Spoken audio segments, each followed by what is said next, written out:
And now today we're going to be checking out some money-making methods for Pokemon Sun and Moon. Now this first one is pretty interesting. Also, I've already got an item right there. So pretty much what you want to do is you want to use Tauros and you want to crash through as many boulders as possible because there's a chance that there'll be some items under that boulder. And as you might have noticed and as you might discover for yourself, whenever you break a boulder, you'll hear a little chiming noise whenever you find an item. And items are actually fairly common. Now, the weirdest thing about this is when I first saw about this method, I was like, wait a second. So you're saying the boulders can refresh and you can keep getting items? So I just heard that I got an item back there. And you can pretty much just go back and forth as many times as you want and get tons of items. So it's all about the rhythm, you know? That there's 4 boulders to break, and it's kind of an S shape, but not really. So you go out of the way a little bit right there. You hit that boulder. I just heard the noise, so that's going to be an item.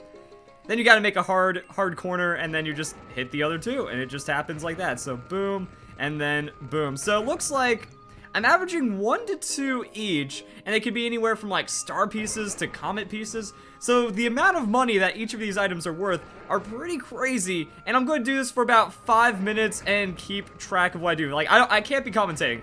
I'm just going to do like 5 minutes hard grind, only picking up and finding items and stuff. And it looks like if you're really good at it, and you can identify the noise, you just turn around immediately and pick it up. So, if you get proficient at this, it might actually turn into some really good money.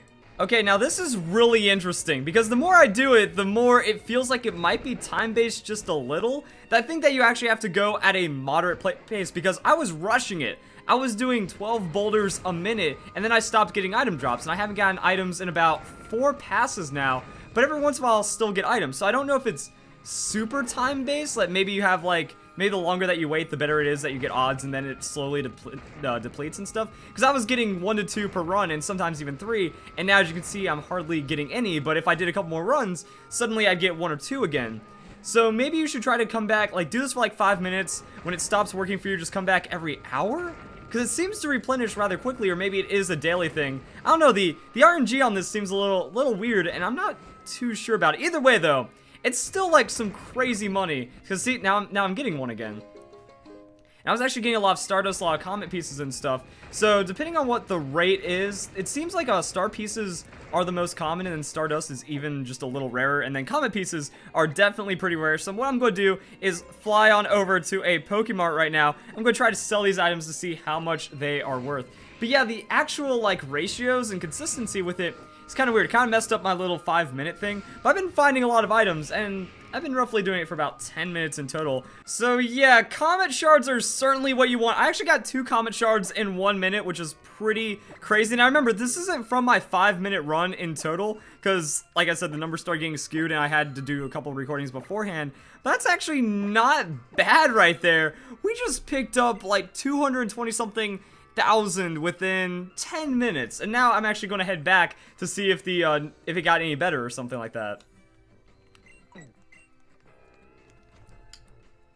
And it looks like I'm finding items again, but still at a pretty low rate. So I'm wondering if like there is a certain amount of refresh time or something, because now I'm not going to get any. Okay, so either way, this is going to be a solid money-making method, if even it's intermittent, that you can use this. Just run out there, keep going until you run out of items, forget about it, and then just start making some money that way. And there are also more ways of getting money in Pokemon Sun and Moon than just that little Comet method right there, that I recommend maxing out your Pokepelago. Go to Isle of Beans, collect your beans every day, try to get as many as you can, max out your Isle of Beans, and then also what you want to do is max out Isle of Fun, and make sure you have enough Pokemon to fill it up. After that, once you get this double layer and you can fill it up with as many Pokemon as possible, you can go and send Pokemon out on missions. Now, I already have one on an expedition, so I'm not going to call them back, but if you do the rare treasure hunting and you put beans in, you can harvest pretty good loot every 12 hours. You might even get a golden bottle cap. Other than that, you get pearl strands and other rare items which can sell for a lot, such as big pearls.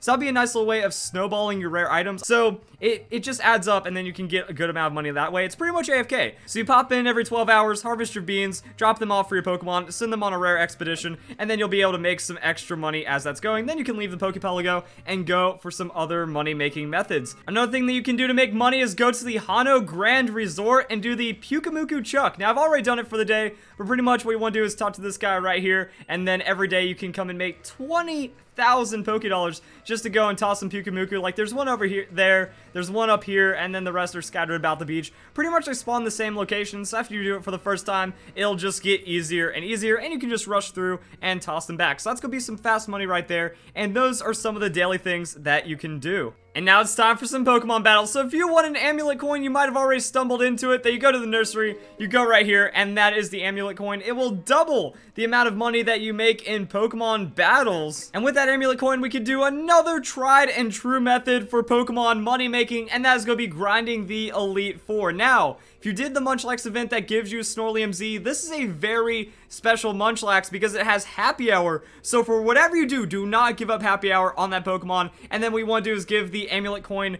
to the Snorlax and level this bad boy up. I know my Snorlax is very underleveled for the Pokemon League, but that's kind of it. Like, once you actually get really strong Pokemon and you can efficiently grind through the Elite Four, that's going to be one of the best ways of making money. Now, in this scenario, it's kind of weird because there's so many animations, there's so many extra things added to the Elite Four in later Pokemon games that the money making is going to feel slow, but still going to be good amounts. So let's see how much money we can earn off of just getting the amulet coin with the Happy Hour at the end of this battle. Now, some people might have noticed that I actually didn't equip the amulet coin on my Snorlax, so I had to do the battle again. I got 25,000 the first time, and then that was upgraded to 50,000 with Happy Hour, with amulet coin. So that's actually a pretty decent money rate right there. So 50,000 times 4, it's 200,000. Then the champion doesn't really give too much more money, but this is what kills it. The animations, the walking between the scenes, the setting up right there.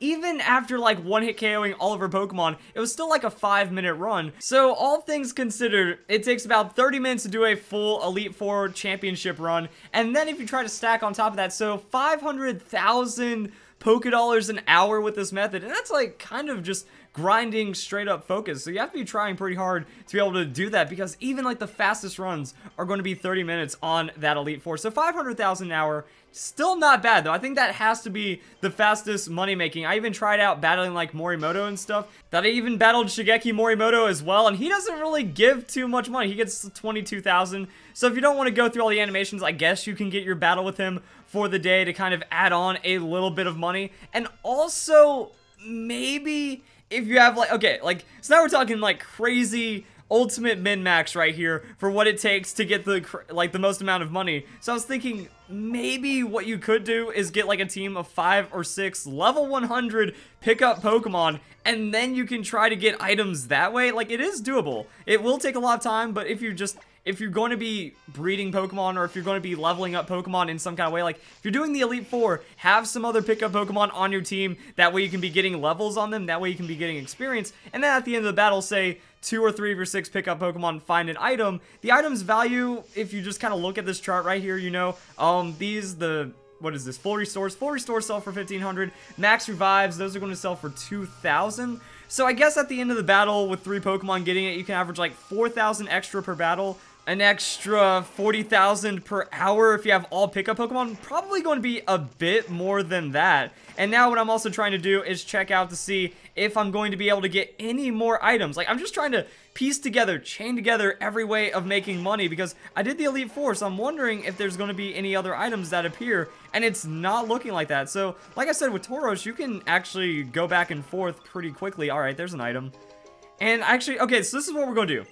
That this is not like the ultimate definitive thing, but it seems like there's really good money making early on in the day. And after that, if you want any extra money, you're going to have to grind out the Elite Four with a Happy Hour Pokemon, with a Pokemon that has Amulet Coin. But check the comments down below if you are watching this video. Maybe someone has another method to talk about, or maybe there's like some kind of other update going on here, because I want you guys to comment what your experience in Pony Coast, what your experience on the Pony Coast is, because I feel like it starts out really good and then it gets harder and harder. I wonder if this resets after a day or if this never resets at all. And yeah, that's kind of it, because the common shards are good amounts of money. Like, we made 200,000, actually like 250,000 in roughly 10 to 12 minutes the first time I ever touched this. Like, I never touched this area before, so I don't know if it's daily, if it's hourly, if it never comes back as good as it does initially, like if those first couple boulder breaks are programmed to be stronger than any other ones that you get. Also, there's a chance that you could run into Pokemon as well. So tell me what your experience is here. Maybe it's better, maybe it's worse, maybe it kind of balances out what's going on with the RNG, but it seems like the Elite Four is the money-making method right now. Now, people might also try to say that there is a Sushi High Roller in one of the cities. Well, the Sushi High Roller actually isn't battles. You just get to buy stuff there. So it's not like there's a crazy money-making that you might have read on, like, one of the towns or something.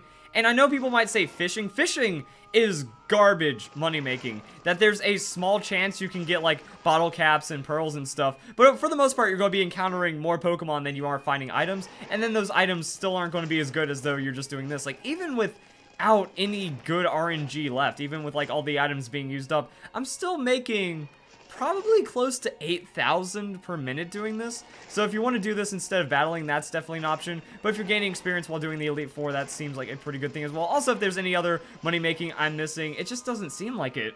The money-making avenues in Pokemon Sun and Moon seem to be a bit dry, besides the Elite Four. So if you guys enjoyed the video, hope you all have a nice day. Thank you very much for watching.